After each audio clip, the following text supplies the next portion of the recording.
Hey guys, let's talk about Halo Wars 2. Most everyone who has been sticking around Halo in the recent years know that the narrative has been suffering from many writing errors.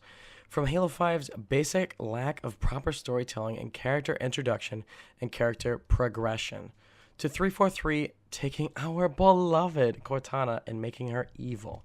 A lot of fans are either angry at the state of the franchise or have already left due to the mess it's in. I watch a lot of Halo videos and I have for a long time. Late Night Gaming, Halo Follower, Hidden Xperia are some of my inspirations for wanting to do videos like this. I've watched them every chance that I get, and I'm passionate about Halo, and I've always wanted to do something like this. I was done with signing petitions and trying anything I could, really, to make a difference with 343. I was done with Halo after Halo 5's story. The art style, the sounds, the whole disregard for the universe that Bungie had set up just infuriates me.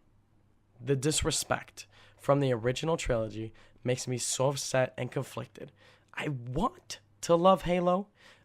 I do love Halo. I just love Halo for what it used to be, and I hope that it returns to its roots once more. In this scene, I found that Cutter's speech is so inspiring that it hit home for me. It brought tears to my eyes.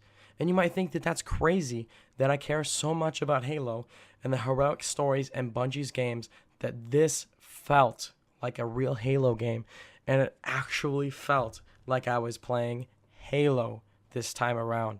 It felt like a Bungie game, and I knew from that moment on that this was going to be my favorite Halo story from 343 so far. Instead of a bunch of boring and lifeless characters, with basically the only exception really being Lasky, 343 hasn't introduced characters or used previous characters in any really interesting ways. Even Buck was far from impressive in 343's portrayal of him. His character was gone. He lost his identity as a deep leader, and his heart and his life just seemed like they were gone. I can't even get started on the Chief in Halo 5. He just goes to Cortana with her, ignoring all his questions. He doesn't question if he's making a mistake. He just takes his team, and oh my gosh, his team, who has nothing to do with Cortana, to his AI love. He takes them to his AI love. For what reason? They didn't play any part in the story, and Locke and his squad are near pointless and didn't help me enjoy Halo 5 at all. When 343 brought these characters back in Halo Wars 2, I thought it was going to be over. I thought that the art styles were going to be like the ones that 343's likes and that they know that fans hate. But they finally changed. This is why I'm making this video again. I believe that Halo can be great again. I believe we can get an epic campaign like Halo 3's where we're so immersed and enjoying the world so much that we can play it countless times over and over again. We got an isolated story in this campaign. We don't have allies nearby. We didn't have the Infinity. We couldn't even contact allies with no slipspace drive available. It was so reminiscent of Halo Combat Evolved. I thoroughly enjoyed having this feeling of desperation, that I needed to fight harder because there was no backup. It was that heroism feeling that you got in CE, but this was the closest that we got to it in an RTS. You can only feel so much of that in an RTS. The way that the Spartans were portrayed was beautiful. They made them as badass as possible, and Jerome is literally my favorite character in the current Halo-verse right now, with how awesome he was in this game. To show you how much that means coming from me, the Master Chief since 2001 has been my favorite character in any game, or movie, or fiction, or story. He's been my favorite because he's awesome. That's why I loved Jerome in this, because he's awesome. They breathed life into his character. They gave him an identity, a reason to love him as much as a Spartan and as a hero. The synergy between him and Isabel was parallel to Cortana and Chief to me. Until I heard Late Night Gaming say he could see them replacing Chief and Cortana, it hadn't even clicked in my mind that I loved this story so much that I would be okay with that. It would be something that I could love in a first-person Halo game. I hope 343 considers a spin-off game with the Halo Wars characters in the future, as they're the characters with the most life in the universe as a whole right now. It would be amazing to play a campaign as Jerome, or maybe even an open-world game for the Spirit of Fire that can go place to place on the Ark, and play between Alice, Douglas, and Jerome, and maybe even some ODSTs in some recon or side story with the Banished. It looks like they're probably putting the Banished in Halo 6, so I don't see it happening, but it would be pretty cool because since Halo 4, I just about lost it when they didn't have the Flood.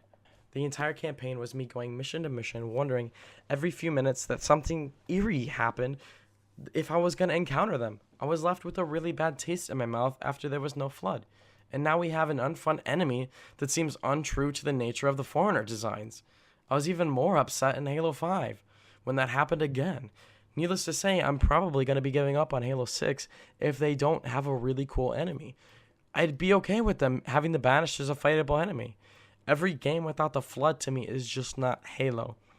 This is why I didn't like Halo Reach's campaign. Between the art design, squad play, and everything else, it felt like a lot of its identity was stripped, and that it was just a small side game like ODST. It didn't feel like a Halo AAA title to me.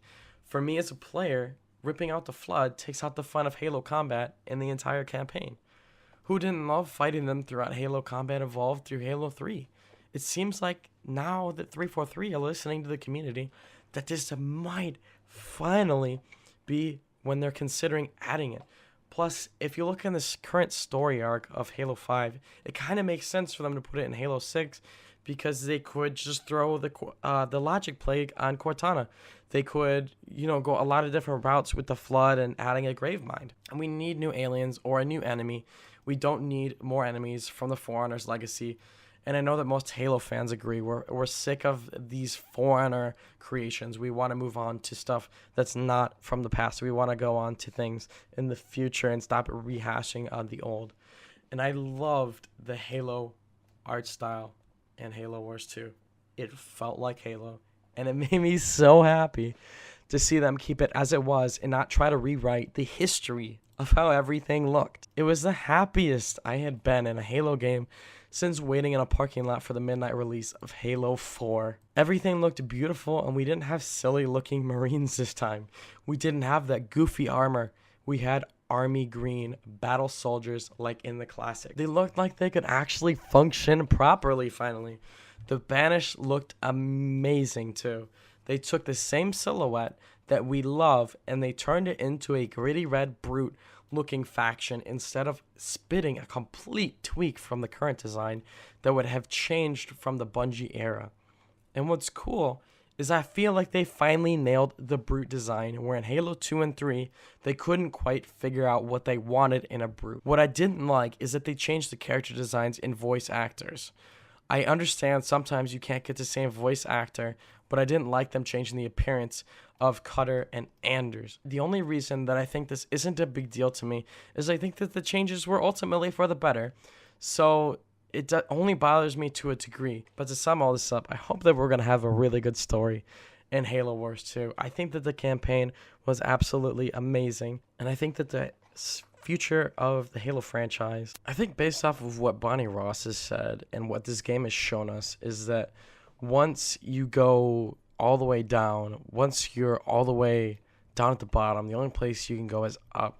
So 343 is finally learning from their mistakes, and they're willing to listen to us as a community, and they're giving us what we want. So I'm kind of optimistic. I'm looking forward to what they have in store for us for the first time since Halo 4. We're going to find out what happens when Halo 6 comes out. Hopefully everything goes as our fans really want. I'm sorry about my raspy voice. I am very sick right now, but I really wanted to get this video out for you guys. I really wanted to start my Halo videos. If you guys have any comments on what I said, I know I didn't talk about Halo Wars 2 that much. I wanted to establish a lot more on Halo just in general. Let me know what you guys think about what I said. If you guys have any questions, please let me know in the comments below. And as always, stay awesome.